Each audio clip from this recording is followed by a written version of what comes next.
Welcome to Weight Loss and Wellness for Real, the podcast where people like you get the practical solutions and support you need to permanently lose the physical and mental weight so you can feel better and live the life you want in the body and mind you want.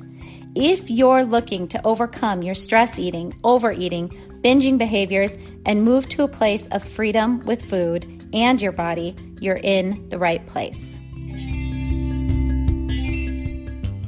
Just a reminder that this podcast represents my own opinions. The content here should not be taken as medical advice. The content here is for educational and informational purposes only. Please consult your doctor or healthcare professional for any individual medical questions you may have. Hello, friends, and welcome. Today we're going to talk about one of my favorite subjects, neuroscience. And even if you don't have a lot of interest in the brain and its innermost workings, I encourage you to keep listening if you struggle with overeating or binging behaviors, because understanding what your brain is doing in these moments with these behaviors can really help you begin to make the changes needed to shift your brain state so that the urges to overeat or binge can lessen for you and can start to feel more intense. I think sometimes we can get really caught up in the idea that we are such bad people or something is so wrong with us because of the drive to overeat or binge that we fail to recognize what is actually going on in the brain. I guess I've found personally that learning more about the brain and neuroscience research on how we become motivated to overeat or to binge really gave me some space to recognize that I wasn't a horrible, defective person because of my behaviors with food. It was really just a tool I was using to create a sense of safety and to distract from, in my personal life, anxiety in the moment, which then led to my brain hooking onto this and really hooking onto this habit and really setting things up to where it was just kind of wired into this habit or pattern. And, that over time sort of got set in place. So learning how the dopamine system works really helped me understand what was going on this neurological level, and that there was a reason I felt like I literally couldn't control my behavior with restricting food and then binging with food. And once I had this knowledge, it really helped me remove my shame and the emotions that really kept me wrapped up in the cycle of restricting and then binging, and then really was able to move me into a place of peace with food. Now, it wasn't just this knowledge that helped me get into that space. I mean, if you've been listening to this podcast, you've listened to many episodes of me talking about different strategies and the thought work and the emotional work and the behavioral piece as well around getting to that place of peace with food and my body. But this was a really big piece of it. So what I'm hoping to do in this episode for you is that, I'm really going to try to keep things short and succinct and just kind of generalized. So I'm not going to touch on every little detail of our brain and the dopamine system and details of that pathway, but I'm going to try to give you enough information to be able to have a broad understanding of this. And then I am going to talk about some practical ideas towards the end that you can implement to start to unwind your overeating or binging habit. But I really encourage you not to skip to the end, because understanding how this works is part of the process of being able to implement and stick with those practical changes. Many of you may know dopamine is a neurotransmitter, also sometimes described as a hormone because it sort of can work. Our neurotransmitters can often work as hormones work. It's really important for movement in the body, for memory, and for motivation. So the dopamine system is about anticipation. It's about pursuit and wanting. It is not attached to the outcome or the reward. So many times people will say that dopamine is about pleasure or reward, but it's not. It's actually about creating the pursuit of that pleasure or that reward. It's about the anticipation, the wanting of the reward, the food, the drug, the alcohol, the shopping, the sex with someone. So it's really important that you hear that dopamine, it's not about getting the thing. It's about the pursuit or the motivation to get the thing. Meaning that if you binge eat or overeat, the dopamine system is habitually activated. And what happens is it creates this anticipation for you and then a drive, a pushing, the urge to binge or overeat. So when I talk to people with binge eating going on, most will often talk about how thinking about the binge they will have maybe later on or in a few minutes really leads to feelings of excitement. And this excitatory response feels really good. Definitely feels better than whatever else is going on in a super stressful day or with a super stressful or sort of negative emotion producing situation going on in life. So when dopamine is elevated in our body and brain, it tends to put our perception of things to outside of ourselves, which means when dopamine is elevated, we're not engaging in interoception, which means that we're focused more on our internal sensations within our body. So we're focused more on that food, like outside ourselves, that drink, that person, that target, the thing we want. We are focused on the future, making plans. How can we get the thing? Remember, we're talking about pursuit and wanting and motivation to get the thing. So pursuing the thing, getting all the food for the binge, seeking out all the food in the cupboard or fridge, eating through the signals that you are full. That is when that dopamine system is activated. So if our dopamine system is overactive, and this would be because it's been engaged over and over again in that habitual pattern type way, here's what happens. And we're going to take food as an example. You have a super stressful day one day, and so you think about eating your favorite foods later and decide that will be your reward for getting through the day. Okay, so there's the reward. We've associated food with the reward. That's how we're going to get through the day. So throughout the day, the dopamine system is activated over and over. So you have lots of anticipation for the reward, for the food, for the binge at the end of the day. You are in a state of pursuit, and this feels good because there's energy in this, right? So you're able to make it through the day. You finally get done with the day. You order a pizza and eat the whole thing. You eat the reward. Now, the next difficult day, your brain remembers that it was easier to get through the day when we were anticipating this reward of food at the end of the day. So that's kind of how that system can get activated over and over again. And by the way, if you haven't kind of put this together, this is what happens, if there's an addiction. And, I always hesitate to talk about food being an addiction, mostly because we have really specific ways that we define addiction as I'm a licensed mental health therapist. So, I kind of am using that DSM-5 for the criteria for things. And by the way, there's lots of debate on if food addiction should be included in the next revision of the DSM. But anyway, I kind of hold off on words for that. But with that said, definitely that dopamine system is what gets activated, reactivated over and over and over again when there is drug addiction, alcohol addiction. And then the issue with those substances is that, and here's the thing, even with food, over time, the reward becomes less rewarding. So then the drive to have the thing, to have more of the thing, becomes stronger and stronger. And yet the reward itself is less satisfying. It's not even pleasurable. So over time, habitually, this system being turned on, we actually then can't even really feel that reward, that real pleasure in the reward that we had always been seeking. So we really need neuroplasticity, which really is just kind of a way of saying rewiring of circuits in the brain to be able to make changes going forward, to be able to create new behaviors, new decisions.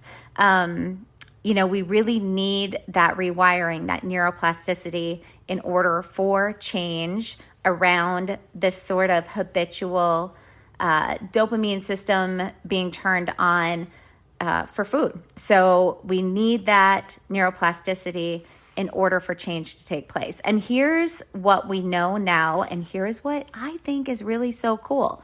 We can change this through our thoughts. This is proven. We have research. The prefrontal cortex can be voluntarily engaged, meaning when we think, we are voluntarily engaging a part of the brain called the prefrontal cortex through thought. And this can tap into the dopamine system.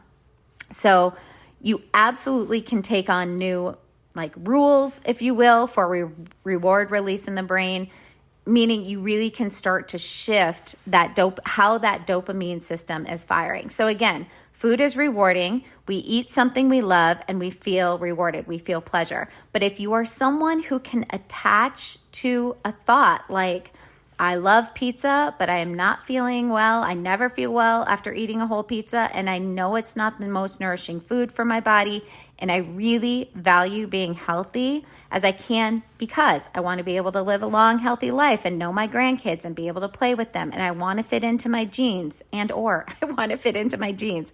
So I'm going to cut down on the pizza or I want to have my blood markers improve or I'm having a major health issue and I want that to improve so I can live a long, healthy life. So in this case, you actually took your reward system and attached the reward of better health, not the food, and I'm saying better health, and maybe the aesthetics of fitting into your jeans over the reward of pizza. So through your thoughts, you used a different reward that activated that reward system, the dopamine system. So both are rewards within the dopamine system, but you have made a conscious change through your thinking that shifts the dopamine pathway to pursuit of health over pizza.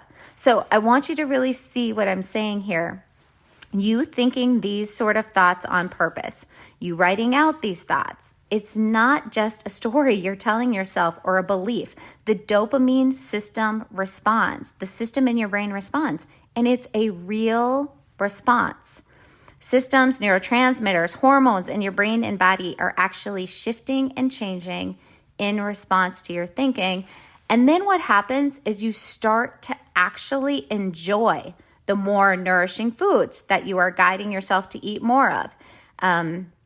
Your drive or pursuit of pizza or fast food or ice cream or overeating in general or binging behavior starts to decrease. So the urges, the cravings come less and less, and it just makes this whole process so much easier.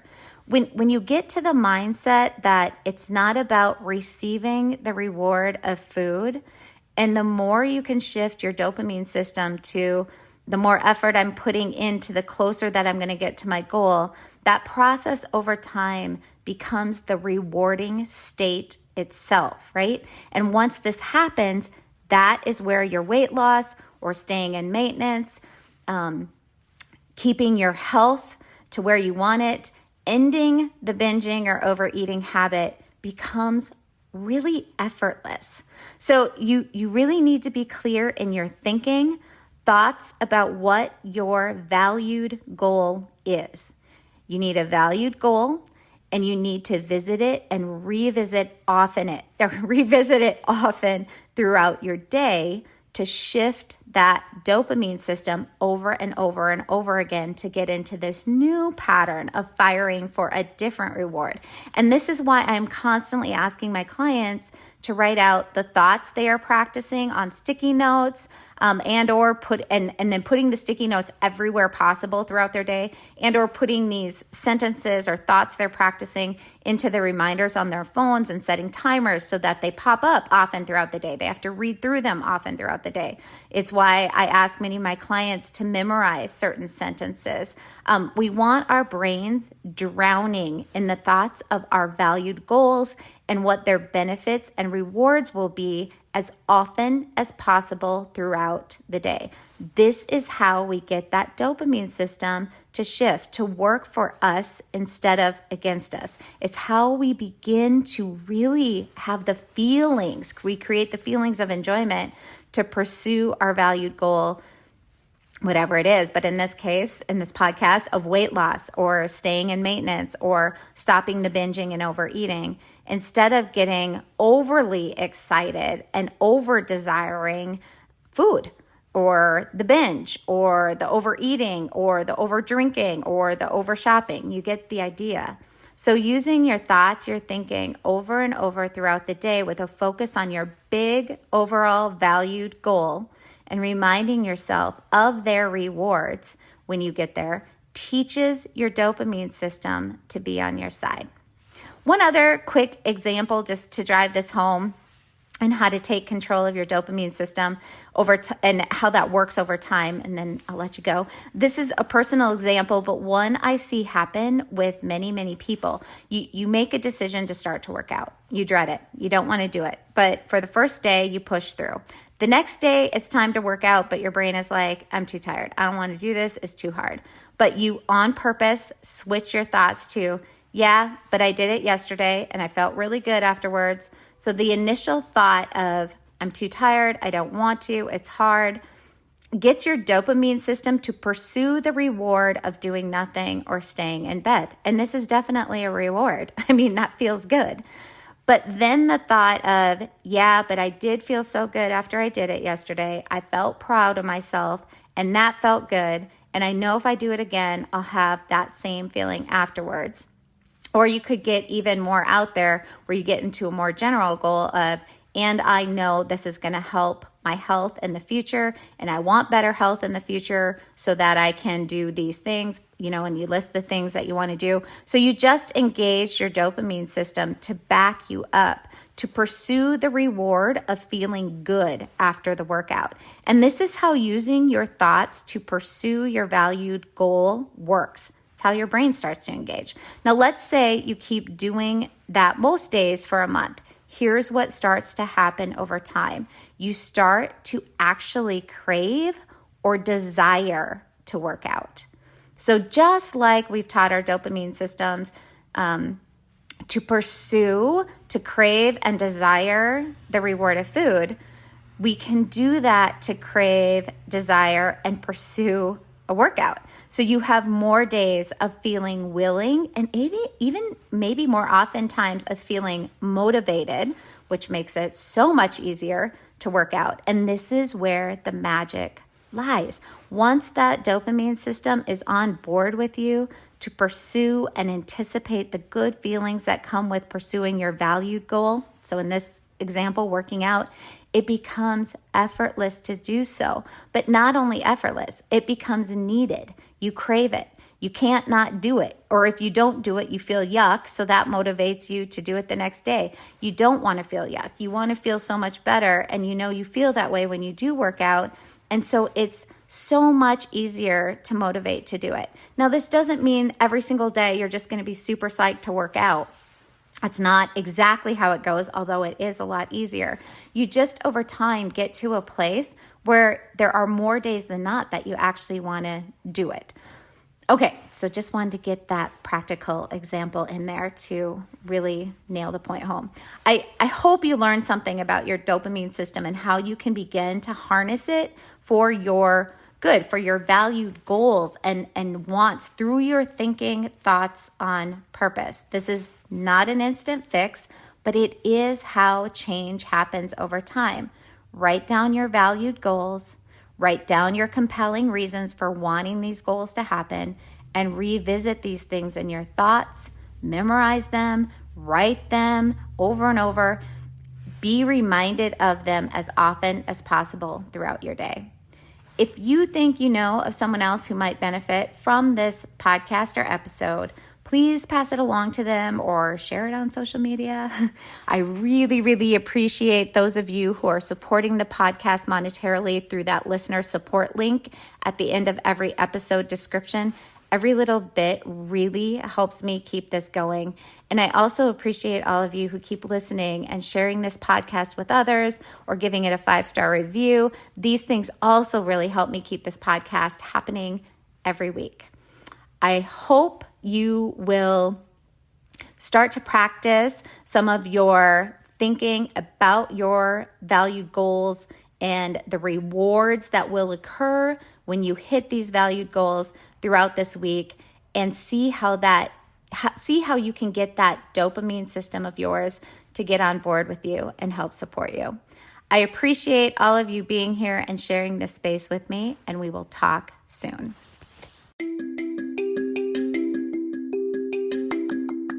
Did you know you can find a lot more help from me on my website? Go to heatherheynen.com. Heynen is spelled Heynen, and get in touch with questions on all things I offer, like online courses for overeating, weight loss, goal attainment, and also my coaching and counseling services.